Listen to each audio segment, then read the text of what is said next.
तो चलिए हम लोग कुछ एनसीईआरटी के इम्पोर्टेंट क्वेश्चन ले लेते हैं रेडॉक्स रिएक्शन के।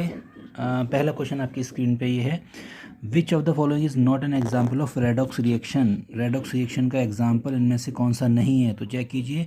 देखो पहली रिएक्शन है CuO, कॉपर का ऑक्सीडेशन नंबर निकाल के देखोगे +2 आएगा, ऑक्सीजन का -2, हाइड्रोजन का यहाँ पे देखोगे 0 आएगा। चेंज क्या हो रहा है, तो +2 कॉपर कन्वर्ट हो जा रहा है यहाँ पे 0 कॉपर में, +2 से 0 हो गया। इसका मतलब कॉपर का यहाँ पे आप चेक कर सकते हो, कॉपर का हो गया रिडक्शन। हाइड्रोजन का यहाँ पे 0 है और 0 से यहाँ पे ये +1 हो गया, इसका मतलब हो गया ऑक्सीडेशन।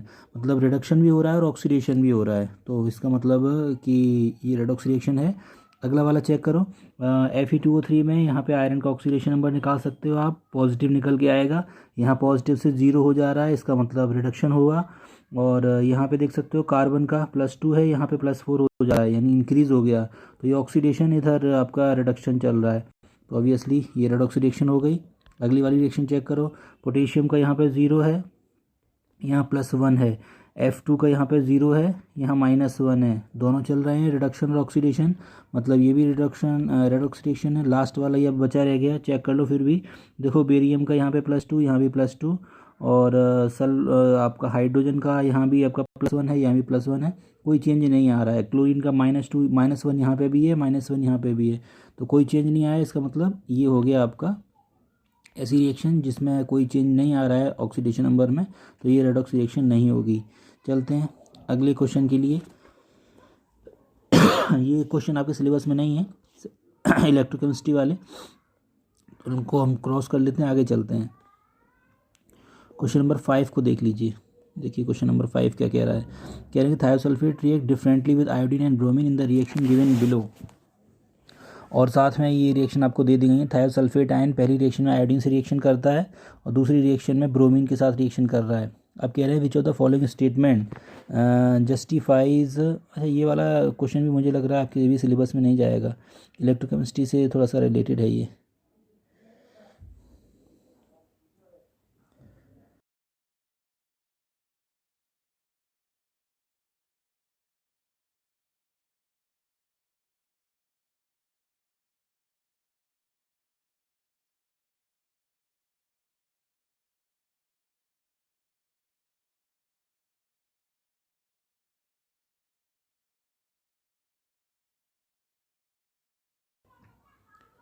तो अभी कल के एग्ज़ाम के लिए आप उठा लीजिए क्वेश्चन नंबर 6 को, ये थोड़ा इंपॉर्टेंट है आपके कल के एग्ज़ाम के लिए। Oxidation number of an element in A compound is evaluated on the basis of certain rule, which of the following rule is not correct in this respect। कौन सा रूल करेक्ट नहीं है, तो देखिए कह रहे हैं oxidation number of hydrogen is always +1। तो देखिए वैसे तो ये बात ज़्यादातर कंपाउंड के लिए सही है, लेकिन यूनिवर्सल ट्रुथ नहीं है, क्योंकि आप जानते हो हाइड्रोजन का ऑक्सीडेशन नंबर है वो कभी +1 भी होता है, और कभी अगर वो मेटल के साथ जुड़ा हो तो -1 होता है, और फ्री स्टेट में तो 0 होता है। तो ये फर्स्ट वाला ऑप्शन हो जाएगा आपका राइट आंसर।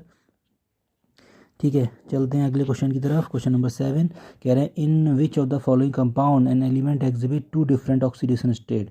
2 ऑक्सीडेशन स्टेट हैं अलग अलग एक ही एलिमेंट की, तो चेक कीजिए। तो देखो NH2OH है, ये तो उसमें पता चल रहा है कि हाइड्रोजन की स्पेशली इंडिकेट कर रहे होंगे, तो हाइड्रोजन का इसमें +1 ही है, दोनों हाइड्रोजन का कोई चेंज नहीं है।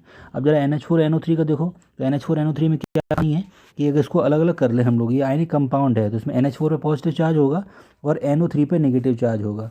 अब NH4 में नाइट्रोजन का ऑक्सीडेशन नंबर आपको निकालना आता है, तो आप निकालो कितना आएगा, +4 हो गए, इक्वल टू उधर भेजोगे -4 हो जाएंगे, निकल के आएगा -3। यहाँ पे निकालो 3 2 6, माइनस का हो गया 6, उधर भेजोगे प्लस का हो जाएगा, निकल के आएगा +5। मतलब एक ही एलिमेंट है नाइट्रोजन, उसका ऑक्सीडेशन नंबर एक जगह आ रहा है -3, एक जगह आ रहा है +5, तो यही वाला आंसर आपका सेकंड वाला हो जाएगा NH4NO3। ठीक है, चलते हैं अगले क्वेश्चन की तरफ। क्वेश्चन नंबर 8 देखिए क्या कह रहे हैं, विच of the following arrangement represents increasing oxidation number of the central atom. Central atom का जो ऑक्सीडेशन नंबर है वो इंक्रीजिंग ऑर्डर में किस पैटर्न में दिया गया है, ज़रा निकाल लो तो पता चल जाएगा किस पैटर्न में दिया गया है। तो थोड़ा सा इसको हम लोग बड़ा कर लें, पहले पैटर्न को चेक कर लेते हैं फिर आगे चलते हैं। तो देखो CrO2 में चेक करो, तो 2 2 जा 4, माइनस का उधर भेजोगे तो हो जाएगा +3 निकल के आएगा। इसमें देखो 3 2 जा 6, में से 1 कम कर दो, +5 निकल के आएगा। 4 2 जा 8 में से 2 कम कर दो, +6 निकल के आएगा। 4 2 जा 8 में से 1 कम कर दो, +7 निकल के आएगा। चेक कर सकते हो 3 5 6 7 इंक्रीजिंग ऑर्डर में है। सेंट्रल एटम का ऑक्सीडेशन नंबर निकालना आपको आता होगा, फर्स्ट वाला ऑर्डर सही हो जाएगा। दूसरे वालों कुछ कुछ गलतियाँ होंगी, आप चेक कर सकते हो, आगे पीछे करके चेक करोगे तो आपको गलतियाँ दिखाई दे ही जाएंगी। ठीक है, अब वीडियो को छोटा करने के लिए हम लोग आगे चलते हैं क्वेश्चन नंबर 8 के बाद क्वेश्चन नंबर 9 की तरफ। तो देखो क्वेश्चन नंबर 9 में कह रहे हैं आपसे कि the largest oxidation number exhibited by an element depend on it's outer electronic configuration, with which of the following outer electronic configuration the element will exhibit largest oxidation number। तो आपको बताना है कि ऑक्सीडेशन नंबर जो होगा वो last वाले orbit का दे दिया गया है। तो मैक्सिमम ऑक्सीडेशन नंबर आपको पता है, जितने लास्ट में इलेक्ट्रॉन्स हैं वो सारे के सारे लूज हो जाएं तो मैक्सिमम ऑक्सीडेशन नंबर निकल के आ जाता है। तो आप चेक कर लीजिए कि इनमें से किस ऑप्शन में सबसे ज़्यादा इलेक्ट्रॉन लिखे हुए हैं लास्ट के कन्फिग्रेशन में। तो देखो फर्स्ट वाले में आप चेक करो, फर्स्ट वाले में आप देखोगे ये 2 और 1 3 हैं तो मैक्सिमम 3 हो सकता है। यहाँ 3 और 2 5 हो सकता है मैक्सिमम, यहाँ 5 और 1 6 हो सकता है, और यहाँ 5 और 2 7 हो सकता है, यानी कि +7 मैक्सिमम जा सकता है। सो 4 will be your right answer. चलते हैं अगले क्वेश्चन की तरफ। क्वेश्चन नंबर 10 कह रहे हैं कि identify the disproportionation reaction. Disproportionation reaction का मतलब आपको पता ही होगा, ऐसी रिएक्शन जिसमें एक ही एलिमेंट का ऑक्सीडेशन भी हो रहा हो, रिडक्शन भी हो रहा हो, यानी ऑक्सीडेशन नंबर इंक्रीज भी कर रहा हो, डिक्रीज भी कर रहा हो।